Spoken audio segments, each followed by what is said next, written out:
हा घेऊन जा सर सर. जय श्रीराम. जय श्रीराम. जय श्रीराम. पहिला आवाज झोपलेला होता, तिसरा आवाज जागा झालेला होता. जय श्रीराम. चौथा आवाज पेटलेला होता.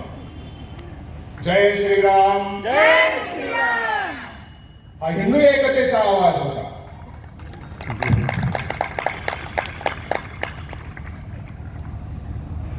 रत्नाकरा धौतपदाम हिमालयस्य किरीटिनीं ब्रह्मराजर्षि रत्नाढ्याम वंदे भारत मातरम वंदे भारत मातरम वंदे भारत मातरम. बोलो भारत माता की जय.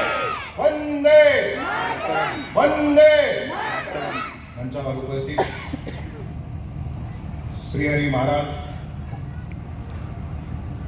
दत्तपीठाचे मठाधिपती, आमचे गुरुवर्य, तसेच या जलाराम वस्तीच्या हिंदू संमेलनाचे समितीचे अध्यक्ष वादळे साहेब, समोर बसलेल्या हिंदुत्ववादी बंधूंनो आणि भगिनींनो, आज मला खरोखर आनंद होतोय की जलाराम वस्तीमध्ये आपण सर्वजण एवढ्या मोठ्या संख्येने या ठिकाणी उपस्थित झालात.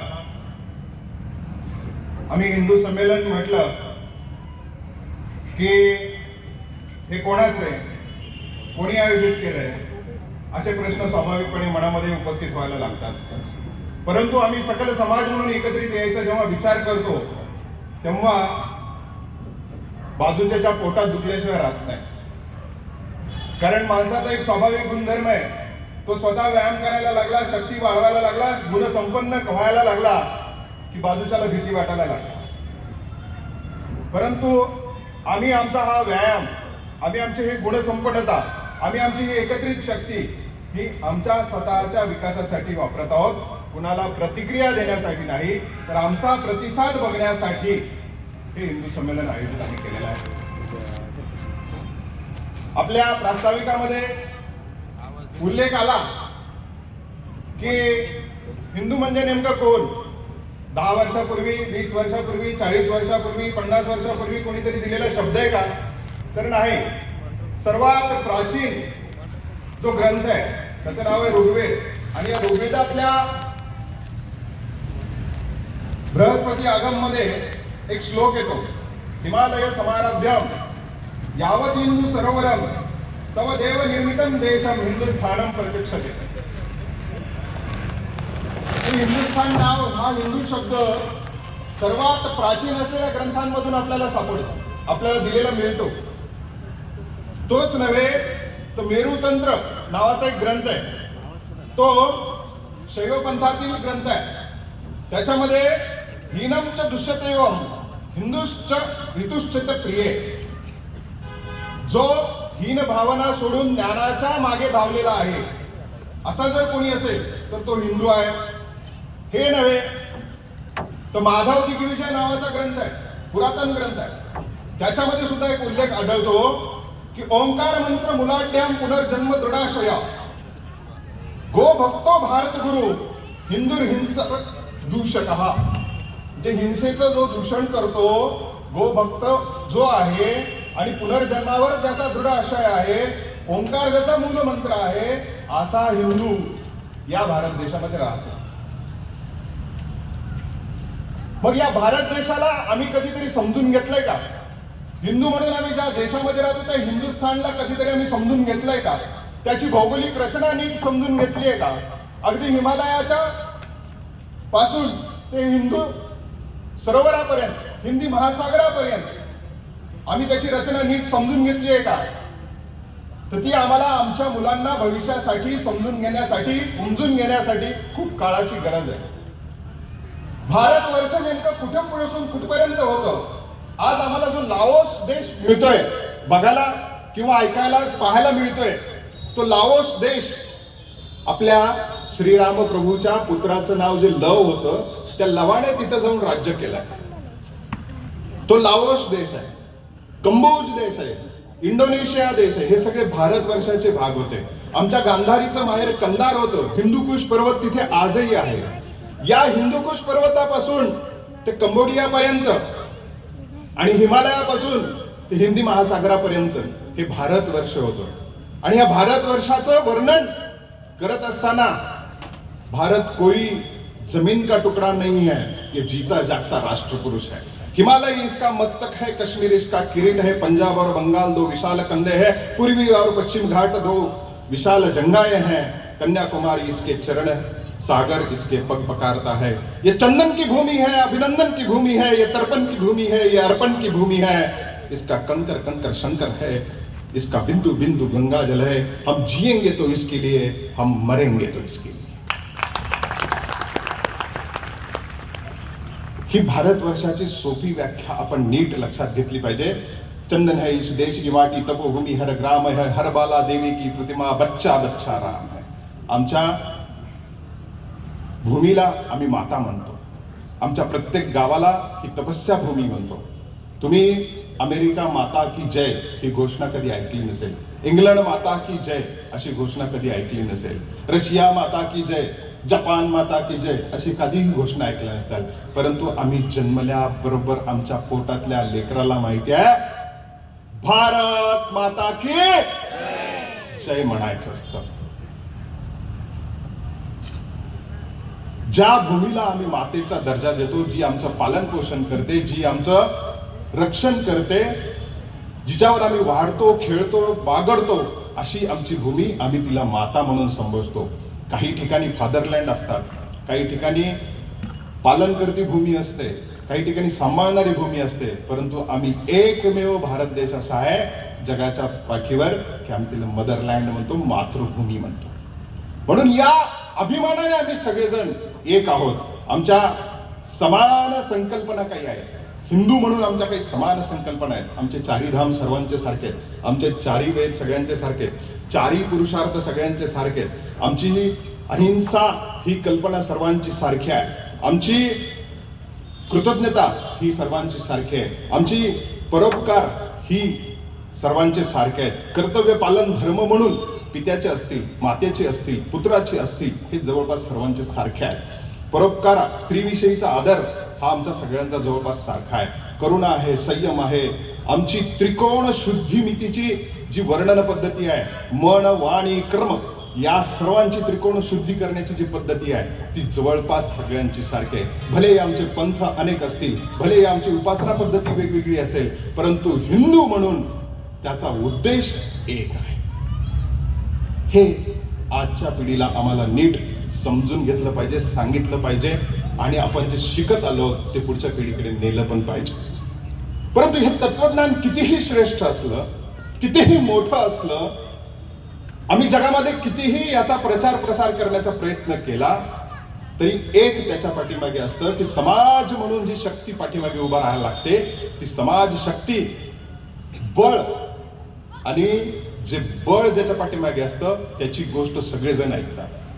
ज्याच्या पाठीमागे बळ नाहीये त्याची गोष्ट कुणीही ऐकत नाही. आम्ही जर हेच सगळे वेगवेगळ्या पद्धतीने सांगायला गेलो तर कुणी ऐकणार नाही. परंतु आम्ही हिंदू म्हणून हे जर जगाला सांगायला गेलो तर सगळेजण ऐकतील. बघा, बळी जर द्यायचा असेल तर तो घोड्याचा दिला जात नाही, वाघाचा दिला जात नाही, हत्तीचा तर नाहीच नाही.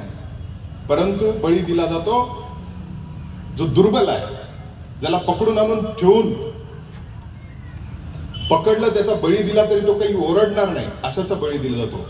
अश्वम नैव गजम नैव व्याघ्रम नैवच नैवच अजापुत्रम बली दध्यात देव दुर्बल घातका. देव सुद्धा त्याचाच घात करतो जो दुर्बल असतात. देव त्याच्याच पाठीमागे उभा राहते जे सशक्त असतात. म्हणून आम्हाला आमच्या शक्तीचं पुन्हा एकदा स्मरण करावं लागेल. आम्हाला आमच्या विखुरलेल्या समाजाला पुन्हा एकत्र करावं लागेल. संघ शक्ती कलियुगे हे संघटन पुन्हा एकदा सिद्ध करावं लागेल. आमच्या समाजातले जे दोष आहेत ते आम्हाला निर्मूलन करावं लागेल, त्याचं निर्मूलन करावं लागेल. कोणीतरी अवतार घेऊन येईल आणि मग तो निर्मूलन करेल ही वाट बघत बसण्याच्या आपण हातात काहीतरी काम घेऊन त्याचं निर्मूलन करणं ही आता काळाची गरज आहे. तसा ते निर्मूलन झाल्यानंतर जे बळ आपलं उभं राहील त्याचा प्रत्यय आज जग घेत आहे. त्याच्यापेक्षाही आम्हाला आता गरज आहे ती एक पाऊल पुढे जायची.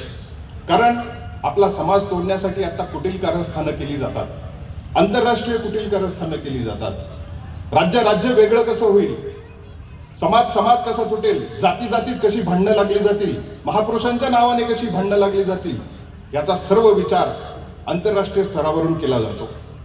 समाज सुरक्षा आज हा प्रश्न आपल्या घरापर्यंत येऊन पोहोचला. तुम्ही म्हणताल मुंबईत झालेली घटना आहे त्याच्याशी आपल्याला काही घेणं देणं नाही, दिल्लीत झालेली घटना आहे त्याच्याशी आपल्याला काही घेणं देणं नाही, ती काश्मीरमध्ये झालंय आमच्याकडे अजून काही झालेलं नाही, आम्ही सुरक्षित आहोत, तसं विचार करू नका. काल पेडबीडमध्ये एका 6 वर्षाच्या मुलीवरती अत्याचार झाला. परवा एक माजी सैनिक नगर रोडवरती होरपळून मारण्याचा प्रयत्न केला. बीड मधली घटना आहे, नीट लक्षात घ्या. समाज सुरक्षा म्हणून तुमच्या आमच्या दारापर्यंत हे आव्हान येऊन ठेपलेलं आहे, त्याचा विचार आम्ही नीट केला पाहिजे. आमच्या सांस्कृतिक आक्रमण आमच्यावरती झालेलं आहे, त्याला कल्चरल मॉविझम, एक डिकन्स्ट्रक्शन नावाची थिअरी चालते, त्याचा तुम्हाला अभ्यास करावा लागेल. ही सांस्कृतिक आक्रमण काय, तुमचा सण तुमच्या पद्धतीने साजरा करू नका, या पद्धतीने करू नका, त्या पद्धतीने करू नका, असं सांगणारी एक मोठी विचारधारा या देशामध्ये कार्यरत आहे. आणि ही विचारधारा तुम्हाला टीव्हीच्या माध्यमातून, वेगवेगळ्या मीडियाच्या माध्यमातून नेहमी सांगत असते की तुमची ही संस्कृती किती हीन आहे, तुमची संस्कृती ही किती बरबटलेली आहे. परंतु ज्या संस्कृतीच्या अभिमानाने आम्ही देशाचा सोन्याचा धूर निघत होता हे अभिमानाने सांगतो, ते चित्र आम्हाला पुन्हा एकदा स्मरण करून त्यांना सांगितलं पाहिजे, आठवणीनं केलं पाहिजे. आमच्या कुटुंब व्यवस्थेवर आघात होतो आहे, आमच्या श्रद्धा उपासना पद्धतीवरती आघात होतो आहे. त्या पद्धतीवर कोण कोण आघात करते, कशा पद्धतीने नीट आपल्याला अभ्यास करण्याची गरज आहे. नवे आमची पंढरपूरची वारी आता दरवर्षी होते, त्या वारीमध्ये सुद्धा काही असामाजिक तत्व घुसतात आणि वेगळी भजनं गायला लागतात, जी आजपर्यंत आमच्या परंपरेत नव्हती, ती आता घुसवली गेलेली आहेत. अशा आमच्या शत्रुबोध आम्हाला नीट लक्षात घेतला पाहिजे. आणि आतापर्यंतचा इतिहास आहे की जिथे जिथे हिंदू घटला तिथला भारतभूमीचा जमिनीचा तुकडा तुटला. जब हिंदू घटा तब देश बटा. अफगाणिस्तान असेल, पाकिस्तान असेल, म्यानमार असेल, बांगलादेश असेल, इंडोनेशिया असेल, ही सगळी जी भारतवर्षाचे तुकडे झालेले आहेत तिथे हिंदू कमी होत गेला, म्हणून देशाचे तुकडे होत गेलेले आहेत. धर्मांतरण नावाचा एक मोठा शत्रू आपल्याकडे तोंड आवासून बघतोय, आपल्याकडे आक्रमण करू पाहतोय.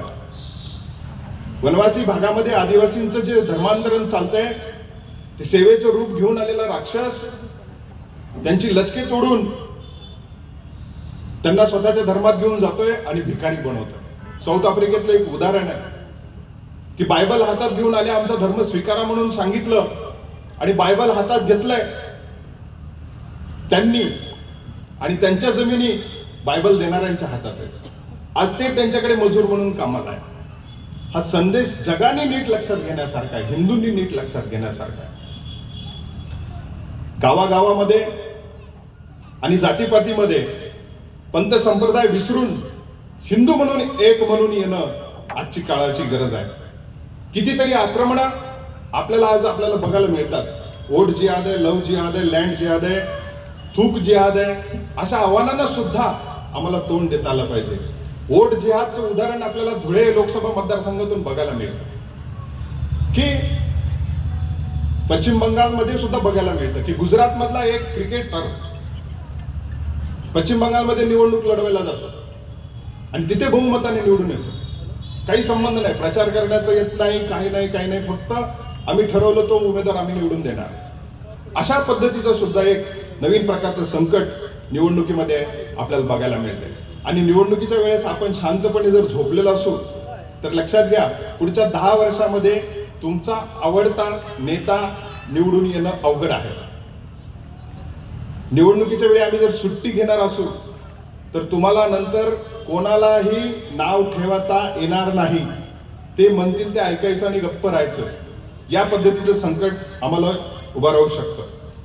किमान आठवड्यातून एकदा आमच्या वस्तीमध्ये एकत्र येऊन आमची शक्ती वाढवणं याच्यावरती उत्तर होऊ शकतं. तिथे आमच्या वस्तीमधल्या समस्यांचं उत्तर आम्ही शोधू शकतो. अशा पद्धतीचं काहीतरी उपक्रम येत्या काळामध्ये प्रत्येक वस्तीमध्ये सुरू करणं गरजेचं आहे.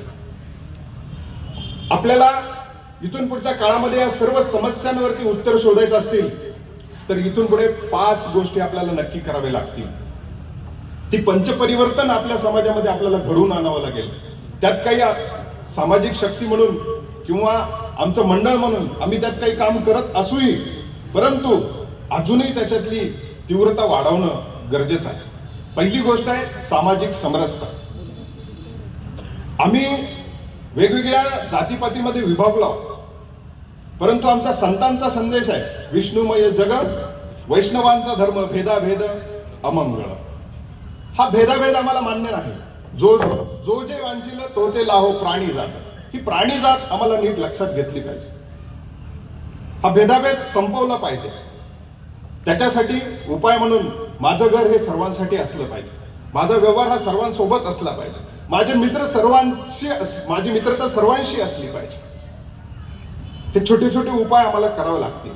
एक वस्ती म्हणून, एक गाव म्हणून पूजनीय मोहनजी नेहमी सांगतात की एक गाव, एक मंदिर, एक पाणवठा आणि एक स्मशानभूमी.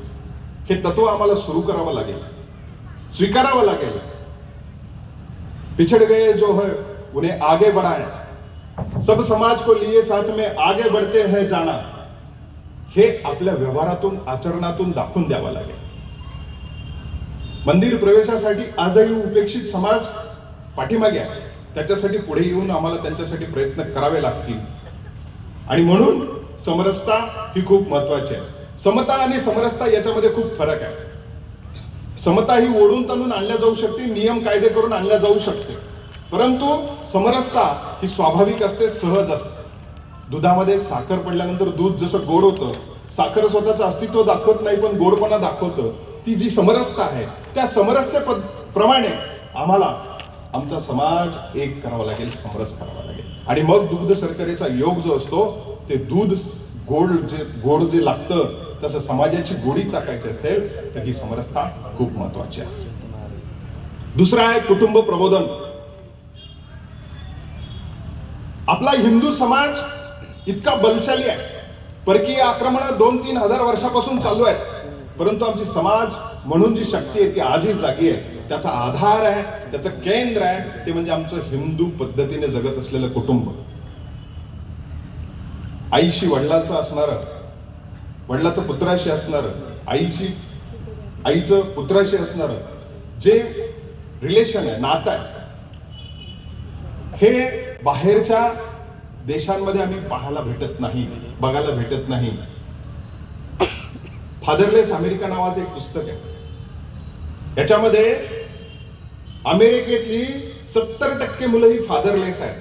त्यांचे वडील कोण आहेत हे त्यांना माहित नाही, की जगतात कशी, सांभाळतं कोण, आणि राहतात कशी, वाढतात कशी, आणि वाढल्यानंतर मग ती बंदूक घेऊन कशी फिरतात आणि दिसेल त्याला मारत सुटतात.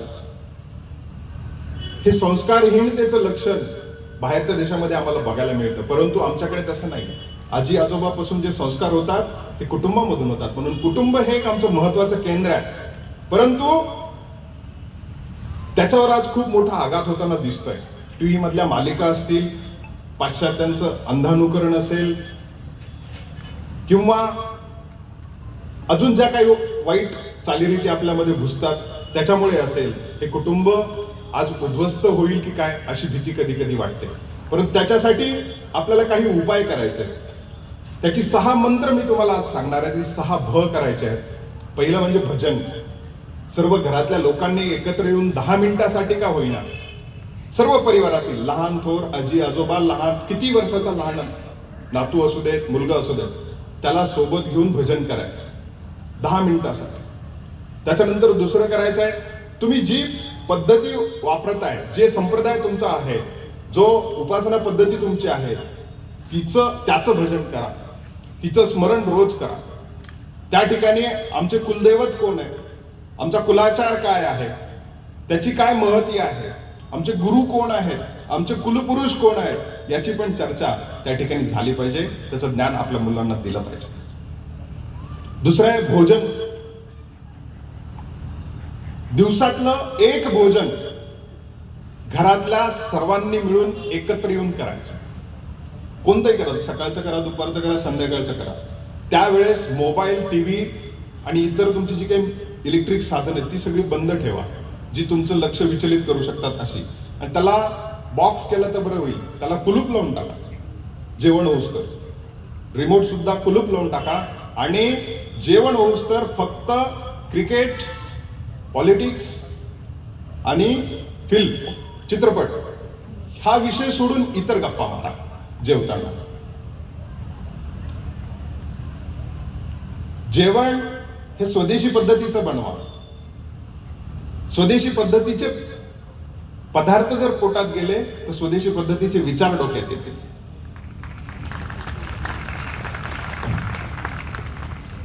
मग पिझ्झा, बर्गर नको.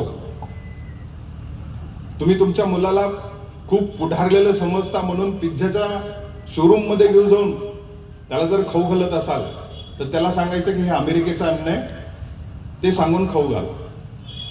किंवा बाहेरच्या देशातलं अन्न आहे, ह्याचा पैसा सगळा बाहेरच्या देशात जातो. भोजन कोणतं खाऊ घालायचं हे आपण पण ठरवलं पाहिजे आणि सगळ्यांनी मिळून दिवसातलं एक भोजन एक वेळेस करायचं. दुसरं आहे आपली भाषा. घरामध्ये आपण बोलत असताना आपल्या मातृभाषेत संवाद साधा. सगळ्यांनी मातृभाषेत बोला. त्याच्यावर वैयक्तिक प्रगतीकरणामध्ये मी असं सांगेल की स्वतःची स्वाक्षरी सुद्धा मातृभाषेत करा. लिहिताना अनुक्रमांक सुद्धा स्वतःच्या मातृभाषेत लिहा. संख्या सुद्धा आज आम्ही इंग्रजी भाषेत लिहितो. काही बोलताना आपल्या मातृभाषेला इंग्रजी भाषेचा ठिगळ लावून बोलतो. ते करू नका.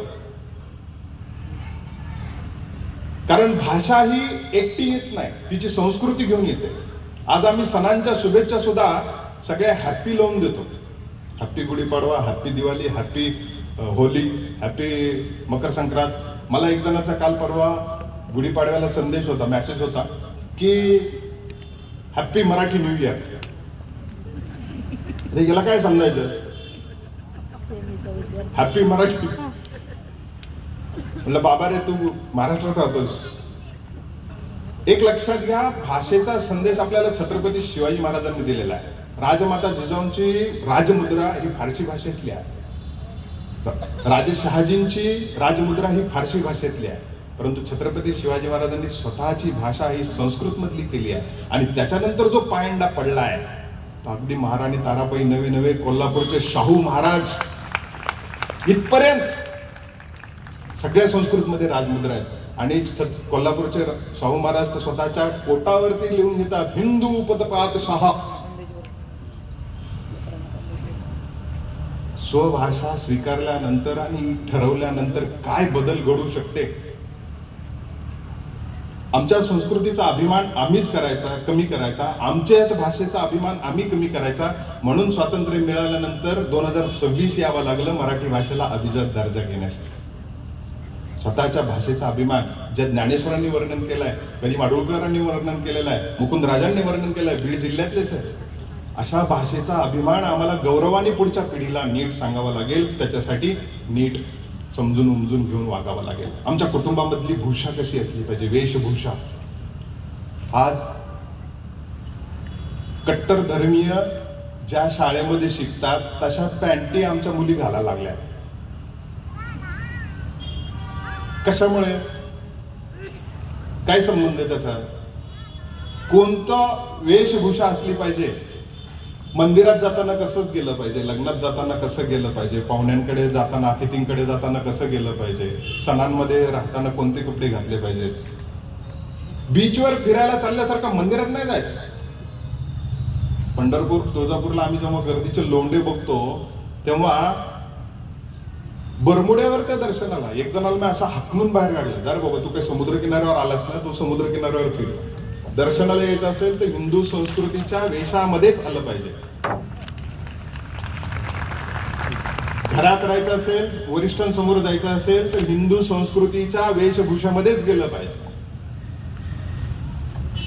ही भूषा वंदे मातरम मध्ये शेवटच्या कडव्यामध्ये भूषिताम वर्णन आहे. ती भूषा भारत मातेचं स्वरूप कसं भूषण आहे तसं आमचं वर्णन, आम्ही राहतो कसं, वेशभूषा कशी आहे त्याच्यावरून तुमच्या चारित्र्याचं लक्षण असतं. त्यामुळे भूषा नीट असली पाहिजे.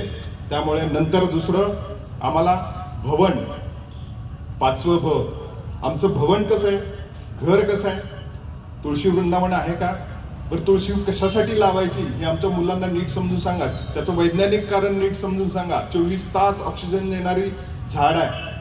ते प्लास्टिकचं झाड म्हणून त्याला लाईट लावून त्याच्या भोवती डांगडिंगडिंगा करणारे खूप बघतो आपण.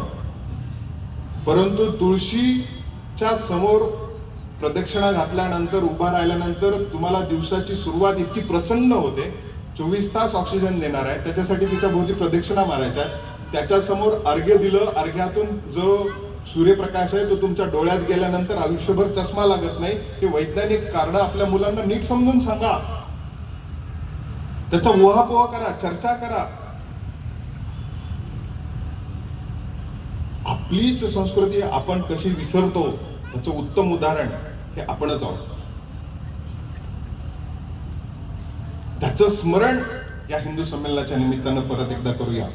घरावरती शुभचिन्ह आमच्या आहेत का, घरात फोटो कुणाचे आहेत, प्रवेश केल्याबरोबर कोण दिसतं आमच्या घरामध्ये हे पण महत्वाचं आहे. तिथे जर माधुरी दीक्षितचा फोटो दिसत असेल, विवेकानंद असावेत, तुमचं जे काही आराध्य दैवत आहे त्याचे असावे, शुभचिन्ह असावे, मंगलमय वातावरण घरामध्ये असावं. अशा पद्धतीचं भवन, हिंदू पद्धतीचं भवन आम्ही निर्माण करूया. आणि सगळ्यात शेवटचं काम करायचं आहे ते म्हणजे भ्रमण.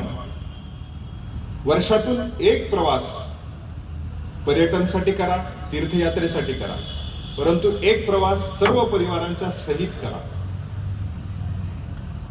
याच्यामुळं आपली नात्याची वीण घट्ट होते, एकमेकांमधला प्रेम संवाद वाढायला लागतो. आणि हे प्रेम संवाद वाढायचं साधन म्हणजे भ्रमण आहे. केल्याने तीर्थाटन असं आपले संत महंत सांगून गेले. तर हे भ्रमण सुद्धा नीट पद्धतीने आपण समजून घेतलं तर हे भजन, भोजन, भाषा, भूषा, भवन आणि भ्रमण आमचं कुटुंब पक्क, मजबूत, एकत्र करण्यासाठी खूप महत्वाचं आहे. आणि असे कुटुंब, पक्के कुटुंब, मजबूत कुटुंब, केंद्र जर छोटे छोटे उभा राहायला लागले तर हा समाज सुद्धा एकत्र मजबूत होऊ शकतो, हा विश्वास आम्हाला आहे. तिसरं काम आपल्याला करायचं, काही नागरिक कर्तव्यांचं पालन पुढील काळामध्ये आपण काही करतही असू, काही करतही नसू, पण त्याचं स्मरण सदैव करायचं, सदैव. संविधान कलम 15A मध्ये आमच्या नागरिक कर्तव्याची बाजू सांगितलेली आहे. आज हक्क मागण्यासाठी खूप मोठी मोर्चे निघताना दिसतात, सार्वजनिक संपत्तीची नासधूस करताना दिसतात. परंतु हक्क आणि कर्तव्य ह्या दोन्ही एकाच नाण्याच्या बाजू आहेत. जो कर्तव्य नीट बजावत असतो त्याला हक्क मागण्याचा अधिकार आहे. ज्यांनी कर्तव्य विसरलेली असती त्याला हक्क मागण्याचा अधिकार नाही. ही आपली हिंदू संस्कृतीची नैतिकता आहे, ते नीतिमूल्य आहे. हे नीतिमूल्याच्या आधारे नीट आम्ही जर लक्षात घेतलं तर आम्ही कर्तव्य नीट लक्षात घेतली पाहिजे. आमचं राष्ट्रभाषा, राष्ट्रगान, राष्ट्रचिन्ह, सामाजिक संपत्ती, सार्वजनिक स्वच्छता, सार्वजनिक व्यवहार, वरिष्ठांचा आदर, समयपालन, प्रामाणिकपणा, वाहतुकीचे नियम, हे सगळ्या छोट्या छोट्या गोष्टी त्या नागरिक कर्तव्यामध्ये येतात. नवे नवे घरातली लाईट सुद्धा वेळेवर बंद करणं, घरातला पंखा नीट बंद करणं, पाणी वापरत नसू तर नळ नीट बंद करणं, बस स्टँडवर गेल्यानंतर कुठे थुकायचं आणि कुठे नाही थुकायचं, बसमध्ये बसल्यावर कुठे कचरा टाकायचा आणि कचरा टाकायचा नाही. नवे नवे आमच्या घराच्या बाहेर आम्ही कचरा कुठे टाकतो हे सुद्धा त्याच्यामधलं महत्वाचं. ही नागरिक कर्तव्याचा भाग आहे सगळा. ह्या नागरिक कर्तव्याचं स्मरण सुद्धा एक आदर्श नागरिक, 21व्या शतकातला हिंदुस्थान मधला नागरिक म्हणून आम्हाला करावे लागतील. जपानमध्ये एका कंपनीमध्ये संप झाला, बुटाची कंपनी होती. मालकाने काही वेतनवाढी दिल्या नसतील म्हणून संप केला, पण काम तर बंद करायचं नाही, संप तर करायचा. 2 पायातले बूट बनवायचे होते तर एकाच पायातला बूट बनवायला सुरुवात केली. एका पायातला बूट नंतर बनवता येईल. कर्तव्यात कसूर नाही, हक्क तर मागायचा. अशा पद्धतीने आम्हाला काही हक्क मागता येतील का? आम्ही कर्तव्य करत राहू तेव्हा हक्क मागण्याचा अधिकार. या नैतिक मूल्याने जरी आम्ही जगलो, वागलो, शिकलो, शिकवलं, सांगितलं तरी आम्ही नागरिक कर्तव्याच्या अधीन राहू शकतो. आणि सगळ्यात नंतरची गोष्ट आहे स्वबोध. चौथी गोष्ट, हा स्वबोध म्हणजे काय की स्वतःचं जे काही आहे त्याचं ज्ञान आम्हाला आहे का? भारताचा परिचय, भारतभूमीतलं उभा राहिलेलं ज्ञान, योग, आयुर्वेद, व्यापार, अर्थ, आमचं हे जे काही सगळं ज्ञान आहे याच्याशी आम्हाला काहीतरी सुसंगत वागणं आम्हाला करावं लागेल. त्याचा बोध नीट लक्षात घ्यावा लागेल. जगामध्ये लोकांनी व्यापाराच्या आधारावर स्व बनवला आहे, व्यापारिक क्रांती करून अर्थाच्या बळावरती स्वतःचा स्व बनवलेला आहे. परंतु भारताने स्व असा बनवला आहे की मानव केंद्रित बनवलेला, विश्व शांतीचा संदेश देणारा आहे, वसुधैव कुटुंबकमची संकल्पना सांगणारा आहे. आम्ही विश्वाचं कल्याण, सर्वे भवन्तु सुखिनः, याचा संदेश देणारा जे स्व बनवलेला आहे तो स्व नीट आम्ही लक्षात घेतलं पाहिजे.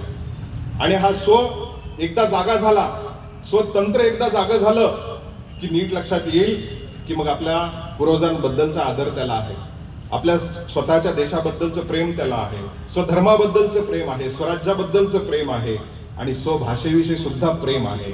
असा सगळा स्व ज्याचा जागा झालेला असतो तो अशा प्रेमाने वागणारा, व्यवहार करणारा नागरिक तयार होतो आणि त्याचं प्रगटीकरण आपल्या वैयक्तिक जीवनामध्ये दिसतं.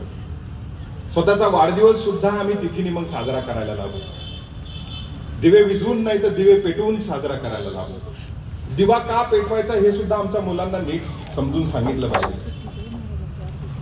न्यूटन गुरुत्वाकर्षणाचा शोध लावला, वरून पडणारं फळ त्यांनी पाहिलं आणि मग तो गुरुत्वाकर्षण आहे हे सिद्ध झालं. मग माझ्यासारखा एखादा हुशार विद्यार्थी त्या न्यूटनला विचारतो, बाबा रे तू वरून खाली येणारा शोध लावलास, खालून वर जाणारा शोध काय? खालून वर जाणारा शोध म्हणजे आमची दीपज्योती आहे, आमचा अग्नी आहे. शुभं करोती त्याच्यासाठी म्हटली पाहिजे, दीप प्रज्वलन त्याच्यासाठी आम्ही करून कोणत्याही कार्यक्रमाची सुरुवात करतो की खालून वर गेलं पाहिजे. हा हिंदू संस्कृतीचा संदेश आहे. गुरुत्वाकर्षणाच्या विरुद्ध कसं जायचं हा शोध हिंदू संस्कृतीमध्ये आहे. म्हणून आम्ही दिवा पेटवला पाहिजे. आत्मदियो भव हा संदेश देणारा दीप संदेश आहे. हे सगळं आम्ही स्वतःच्या व्यवहारामध्ये आचरण केलं पाहिजे. कुणी गेलं तर रिप लिहितो आपण, rest in peace, already he is gone on peace. तो गेलेला नाही, त्याला कशाला आता रेस्ट पाहिजे. भावपूर्ण श्रद्धांजली आहे. तुमची यात्रा पुढची सफल हो अशा शुभेच्छा देणार आहे. आपण 7 जन्माचा विश्वास ठेवणारे लोक आहोत. अशा सगळ्या गोष्टी, आरोग्य, शिक्षण, कला, साहित्य, क्रीडा या सर्व क्षेत्रामधलं जे काही स्व आहे ते स्व आमच्या पुढच्या पिढीला आम्हाला अभ्यास करून नीट सर्व पोहोचवावं लागेल. आणि सगळ्यात शेवटचं पर्यावरण रक्षण जे आहे ते आम्हाला नीट करावं लागेल. येत्या काळामध्ये ग्लोबल वॉर्मिंग सारखे विषय आहेत, पर्यावरणाचे विषय आहेत, ते नीट लक्षात घ्या. आणि हिंदू जीवन पद्धती ही पर्यावरणाचं पोषण करणारी आहे, पर्यावरणाचं शोषण करणारी नाही आहे. भविष्यामध्ये खूप याच्यावरती काम करणं गरजेचं आहे. आपल्या कुटुंबापासून त्याची सुरुवात करूया. प्लास्टिकचा वापर कमीत कमी करू, जरी करत असाल तर त्याचा पुनर्वापर करू, आणि जरी त्याचा वापर होणार नसेल तर त्याचा रिसायकल पद्धतीने किंवा रिसोर्स पद्धतीने काय करता येईल हे सगळ्या पद्धतीचा उपयोग करून प्लास्टिकचा वापर कमीत कमी करा. झाडांशी आपली मैत्री करा. सावतामाळी महाराज नेहमी सांगतात, कांदामुळा भाजी अवघी विठाई माझी. आम्ही आमच्या सर्व वृक्षवल्ली, आम्हा सोयरे, या सर्वांमध्ये आमचे सोयरे पाहणारे आमची जीवनदृष्टी आहे. ह्या सर्व जीवनदृष्टीकडे नीट बघून पर्यावरणाचं रक्षण करणं. गोरोबा काकांनी मातीपासून भांडी बनवली. आज मातीची भांडी आम्ही ती तंत्र नीट लक्षात घेतलं पाहिजे. त्याच्यामध्ये बनवलेलं अन्न खाल्लं पाहिजे. ॲल्युमिनियममध्ये अन्न नाही बनवलं पाहिजे हे आता डॉक्टर सांगायला लागलेत, पण गोरोबा काकांनी त्या काळामध्ये नीट आपल्याला नीट समजून सांगितलं होतं. एक थिमक्का नावाच्या 113 वर्षाच्या पद्मश्री महिला होऊन गेल्या. त्यांनी आपल्या आयुष्यामध्ये 8000 झाडं लावलेत. स्वतः निपुत्रिक राहिल्या, परंतु त्यांना समाजाने वृक्ष माता म्हणून ज्यांना उपमा दिली आणि भारत सरकारने त्यांना नंतर पद्मश्री म्हणून दिली, अशा थिमक्कांचा आदर्श आपण घेतला पाहिजे. पाणी बचत आहे, सेंद्रिय शेती आहे, इंधनाचा वापर कमीत कमी करणं आहे. अशा सगळ्या गोष्टी आपण नीट पद्धतीनं समजून घेऊन पर्यावरणाचं रक्षण संरक्षण काही जण करतही असतील, त्याला अधिक गतीनं पुढं नेणं हे आपल्या सर्व समाज म्हणून एकत्र येण्याचं काम आहे. आणि शेवटी एवढंच म्हणतो, शैवायमीशम शिवैत्य वोचन यम वैष्णवा विष्णुरिती स्तवंती बुद्धस्ततारण्यति बौद्ध जैना सत्स्त्रिय काले चिकसंथा शास्त्रेति कचिचित प्रकृती कुमारा स्वामीति मातेति पितेति भक्त्या यम प्रार्थयन्ते जगदीशतारम स एक एव प्रभुरद्वितीया. शैव असतील, शिव असतील, वैष्णव असतील किंवा बुद्ध असतील किंवा अरहणची सेवा करणारे जैन असतील किंवा सत्स्त्रियाकालची सेवा करणारे शीख असतील, अशा प्रकृतीची सेवा करणार असतील, कुमारस्वामींची सेवा करणार असतील, स्वामीची सेवा करणार असतील, मातेची पित्याची सगळ्यांची सेवा करणारे असतील, अशा सर्वांची सेवा तो एकमेव द्वितीय असा प्रभू आहे. त्याच्या चरणी आपण ती सेवा अर्पण करू आणि हे हिंदू राष्ट्र पुन्हा एकदा जगामध्ये उजळून जाईल अशी सगळी रचना या पंचपरिवर्तनाच्या माध्यमातून करू. आणि हे पंचपरिवर्तन समाजातलं परिवर्तन घडवून आपल्यातलं सुद्धा स्वतःतलं परिवर्तन घडवणार आहे. आणि त्यामुळेच नक्कीच एक भारत देश पुन्हा एकदा विश्वगुरुपदी विराजमान होईल असा विश्वास मला वाटतो. धन्यवाद. जय श्रीराम. धन्यवाद. धन्यवाद सर. यानंतर हबब श्री पवार यांना मी अशी विनंती की त्यांनी आपल्या संमेलनास आशीर्वचन द्यावे, आशीर्वचन करावे. हिंदू शब्द का प्रयोग कहाँ कहाँ है? मैदानी तंत्र में है, कालिका पुराण में है, बृहस्पति आगम में है, ऋग्वेदादि में है. हिंदू शब्द का शब्द कोई नया नहीं है.